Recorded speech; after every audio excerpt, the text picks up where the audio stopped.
नमस्कार, आप देख रहे हैं भारत मीडिया। इस समय मैं बलिया जिला के बलथरा में मौजूद हूं और यहाँ पे हमारे साथ कुछ प्रबुद्धजन मौजूद हैं। जिस तरह से कल नए संसद भवन से देश के प्रधानमंत्री नरेंद्र मोदी का एक संबोधन रहा और कैबिनेट ने जो है बिल को भी महिलाओं के बिल को भी पारित कर दिया। नारी शक्ति बंधन अधिनियम जिसका नाम दिया गया है, इस पर आपके क्या विचार है? सबसे पहले मैं धन्यवाद देता हूं भारत मीडिया को, जिसने यह अहम मुद्दा हम लोगों के बीच रखा है। और मैं धन्यवाद देता हूं सरकार को, जिन्होंने नारी बंधन शक्ति अधिनियम को यहाँ पर पास करा दिया है और इसके लिए बधाई के पात्र हैं। और ये जो महिला सशक्तिकरण इसके पहले भी चलता रहा है। हालांकि पूर्व में सरकारों जो थी इससे पहले भी उन्होंने कोशिश किया था, लेकिन उनका कोशिश किसी न किसी प्रकार से असफल रहा है, तो इसके लिए मैं धन्यवाद देता हूँ। तो महिलाओं की संख्या जो है इस समय संसद में 82 और राज्यसभा में जो है 31 है, तो 15% जो है हिस्सेदारी लोकसभा में और 13% जो है राज्यसभा में है। तो क्या इसका असर होगा अगर 33% जो है आरक्षण मिल जाता है? सबसे पहले मैं धन्यवाद देता हूं भारत मीडिया को। मैं जिला पंचायत सदस्य हरे राम यादव, मैं स्वागत करता हूं इस बिल का, इस विधेयक का। माननीय स्वर्गीय मुलायम सिंह यादव ने कांग्रेस की गवर्नमेंट में बहुत पहले इस मुद्दा को उठाया था।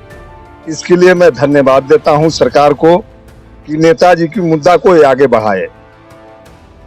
नेताजी का मुद्दा संसद में ही रहा, मुसलमान, दलित और पिछड़ा वर्ग और महिलाओं को हिस्सेदारी चाहिए। इसलिए इस विधेयक का मैं स्वागत करता हूं कि नेताजी का सपना साकार होने जा रहा है। हालांकि जो है जब 1996 में देश के प्रधानमंत्री एच.डी. देवगौड़ा हुआ करते थे, तो उन्होंने के द्वारा यह बिल पास किया गया, तो इसका जो विरोध जो है नेताजी मुलायम सिंह यादव और लालू प्रसाद यादव ने ही किया था, जिसके बाद जो है बिल कहीं ना कहीं जो है पास नहीं हो पाया। कितना कुछ देखिए, मैं संजय यादव दिलथार और बलिया का निवासी हूं और मैं एक समाजवादी पार्टी का आम कार्यकर्ता हूं। और जो आपने महिला शक्ति बंधन अधिनियम जो कानून लाया गया है, इसका ये आना चाहिए, यह लागू होना चाहिए, कानून बनना चाहिए। और हमारे जो आइडियोलॉजी डॉक्टर लोहिया ने बहुत पहले ही कहा था कि महिलाओं को बराबर की भागीदारी देकर ही सच्चा समाजवाद लाया जा सकता है। और सिर्फ कानून लाने से अगर महिला को सुरक्षा मिलता है तो ठीक है। सिर्फ कानून लाने से महिलाओं का सुरक्षा नहीं हो सकता, उसका पालन कराना पड़ेगा। जैसे एक शेर है कि सिर्फ ये 9 साल में क्या किए हैं और देश में क्या क्या हुआ है। सिर्फ साजिश और सियासत तलाश करते रहे, सिर्फ साजिश और सियासत तलाश करते रहे, झूठ और बेशर्मी की ताकत तलाश करते रहे, घर की बेटियां बेआबरू होकर के इज्जत की भीख मांगती रही और देश का प्रधानमंत्री की जो विदेश में जाकर इज्जत तलाश करते रहे। ऐसे नहीं होने वाला है। जो मणिपुर की घटना, फूलन देवी की घटना के बाद ये सबसे बड़ा दर्दनाक, हिंदुस्तान के शर्मनाक घटना है मणिपुर का, जो आंख से आंसू बह जाता है। वैसे ही हाथरस की घटना हुई, गरीब की बेटी को सामूहिक बलात्कार करके, इन्हीं के सरकार में सामूहिक बलात्कार करके और उसको 2 बजे रात में जला दिया जाता है और साक्ष्य मिटाने की कोशिश की जाती है, जिससे आज भी हमारे देश में बेटी बहन सुरक्षित नहीं है। आए दिन घटनाएं होता जा रहा है।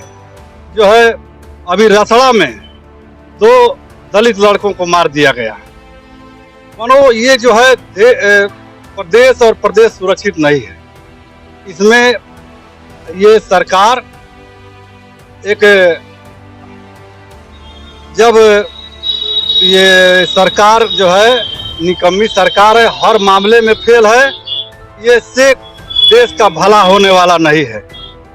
और ठीक है, आपके पास दोबारा आते हैं, सब इनका भी परिचय ले लेते हैं। वीरेंद्र चौहान, शमशुद्दीनपुर। एक आया है महिलाओं के लिए नारी शक्ति बंधन अधिनियम के तहत, इस पे आपके क्या विचार है?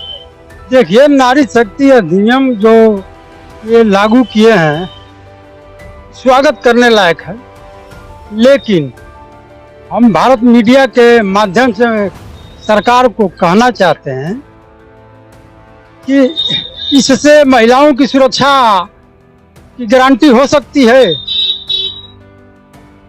रक्षा और सुरक्षा वो इससे हो सकता है। तो महिलाओं को सुरक्षित करने के लिए तो उनकी भागीदारी जो बढ़ा रहे हैं, ताकि ज्यादा से ज्यादा संख्या महिलाओं की लोकसभा में हो, राज्यसभा में हो, महिलाओं की आवाज जो उठा सकें, जो महिलाओं के साथ जो अत्याचार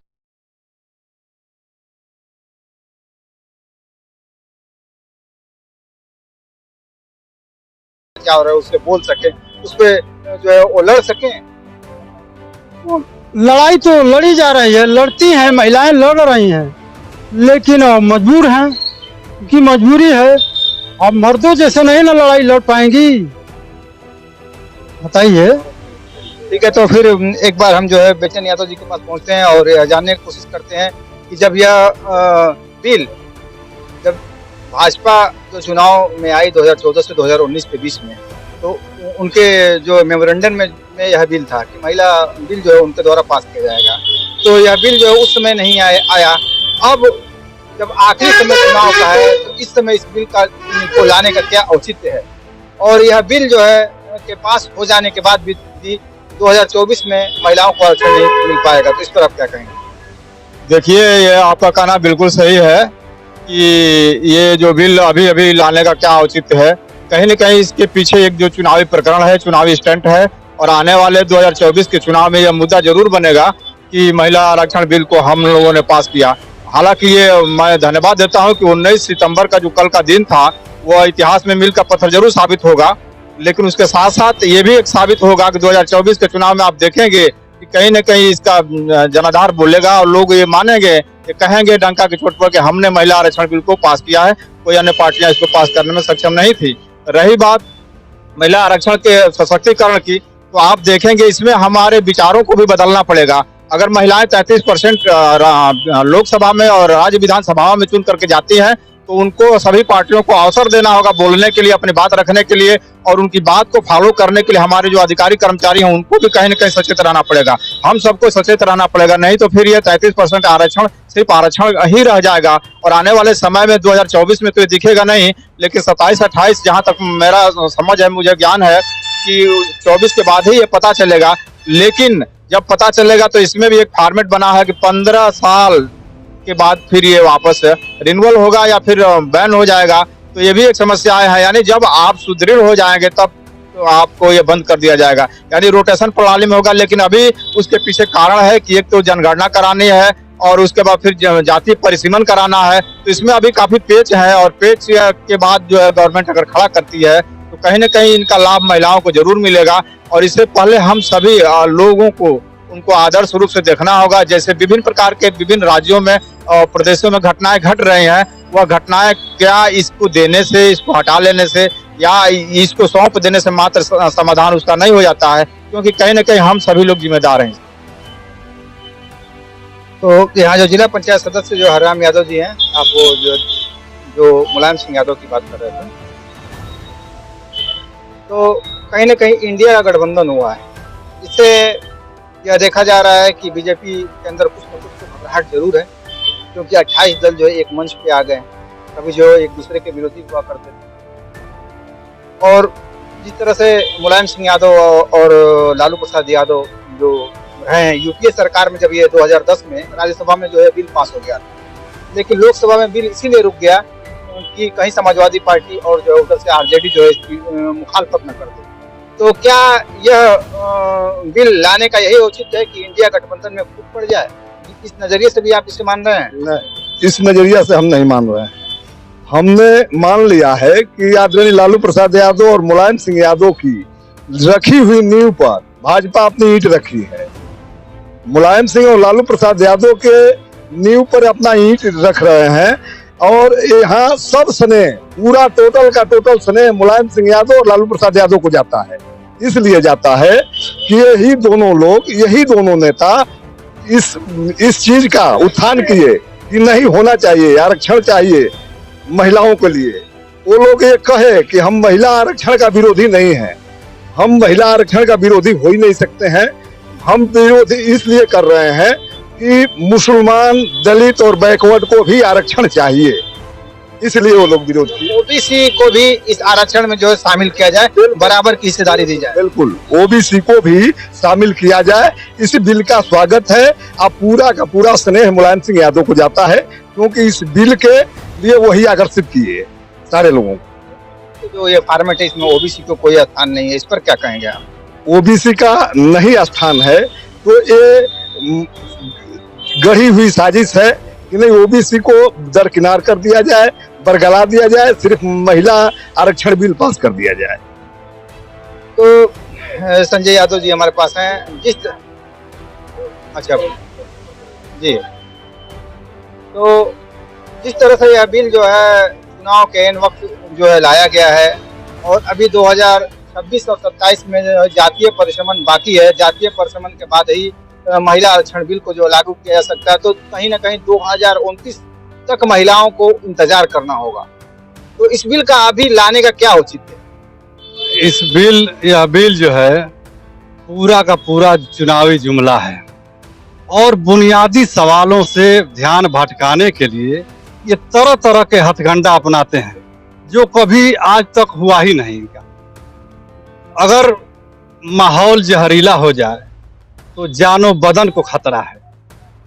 अगर माली स्वयं अपने चमन को नोच डाले, फूलों को नोच डाले, तो पूरे चमन को खतरा है। और जब औलाद निकम्मी हो जाए तो धन को खतरा है, और सरकार निकम्मी हो जाए तो पूरे वतन को खतरा है। तो बाबा साहब ने कहा था कि जिस दिन मंदिर और मस्जिद जाने वाली भीड़ विद्यालय और यूनिवर्सिटी की तरफ जाने लगेगी, उस दिन भारत को सोने की चिड़िया बनने से कोई रोक नहीं पाएगा। और आज जो है विद्यालय जाने वाली भीड़ को मंदिर और मस्जिद के नाम पर लड़ाया जा रहा है और मुसलमानों को इस मुल्क का खतरा बताया जा रहा है। मैं आपके माध्यम से, आपके चैनल के माध्यम से मैं पूरे ओबीसी समाज से पूछना चाहता हूं कि आप बताइए कि जब मंडल कमीशन की रिपोर्ट लागू हुआ तो कोई मुसलमान विरोध कर रहा था क्या? जब आज हमारा लिटरल एंट्री में आरक्षण छीना जा रहा है, कोई मुसलमान छीन रहा है क्या? और आज शिक्षा को अडानी और अंबानी के हाथ में बेचकर हमको गुलाम बनाया जा रहा है, कोई मुसलमान बना रहा है क्या? और जिसकी आज ये स्थिति हो गई है कि कॉपी महंगा हो गया, कंप्यूटर महंगा हो गया, किताब महंगी हो गई। आप 6 महीना पहले एक लड़की प्रधानमंत्री जी को चिट्ठी लिखी थी, अपनी माँ से पेंसिल मांग रही थी, कह रही थी कि प्रधानमंत्री जी आप कहाँ हैं, कहाँ हैं प्रधानमंत्री जी? जब मैं मम्मी से पेंसिल मांगती हूँ तो मम्मी मुझे मारती है। आज पेंसिल महंगी हो गई है। मैं आपके माध्यम से बताना चाहता हूँ कि उस समय प्रधानमंत्री जी झारखंड में सरकार गिराने में लगे थे, विधायक खरीदारी करने में लगे थे, मंडियों में गए थे। और बाबा साहब ने एक और बात कहा, 8 नवंबर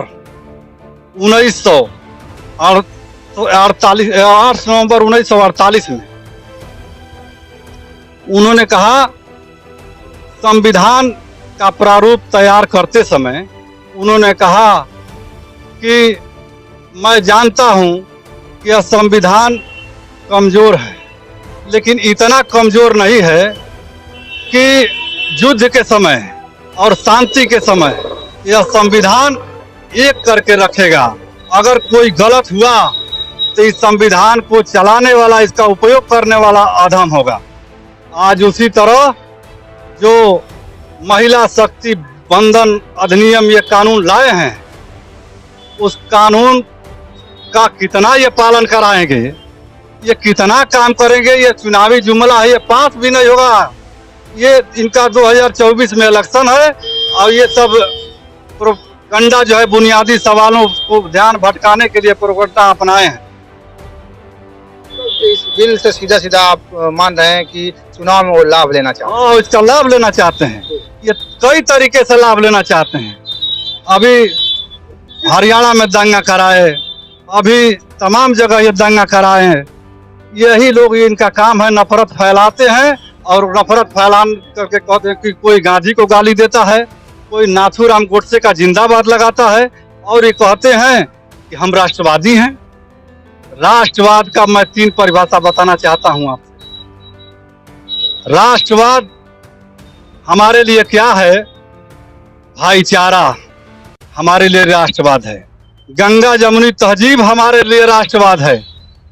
हमारी विविधता में जो एकता है वो हमारे लिए राष्ट्रवाद है। आपने बताई संजय यादव जी थे, समय जो है कमी है, फिर जो दूसरे लोग जो है आपसे जो विस्तृत बात करेंगे। तो यहाँ पे जितने भी जो है पैनलिस्ट थे, जितने लोग बुद्धिजीवी लोग थे, प्रबुद्ध लोग थे, उनका जो साफ तौर से जो नारी शक्ति बंधन अधिनियम जो बिल जो है महिलाओं के लिए जो है लाया गया नए संसद भवन से जो इसकी घोषणा की गई। तो पहली बात तो जो है पुराने संसद भवन से भी जो है प्रधानमंत्री ने घंटों जो है इस पे भाषण दिया और नए संसद भवन से भी प्रधानमंत्री ने भाषण दिया। इस पे किसी तरह की आम चर्चा की बात जो है सामने अभी तक नहीं आई है और इस पर लोग सवाल कर रहे हैं कि आखिर चुनाव के आखिरी समय पे यह बिल क्यों लाना जो है इन्हें जरूरी हो गया। भारत मीडिया के लिए घनश्याम शर्मा के साथ शब्बीर अहमद की रिपोर्ट। बने रहे भारत मीडिया के साथ।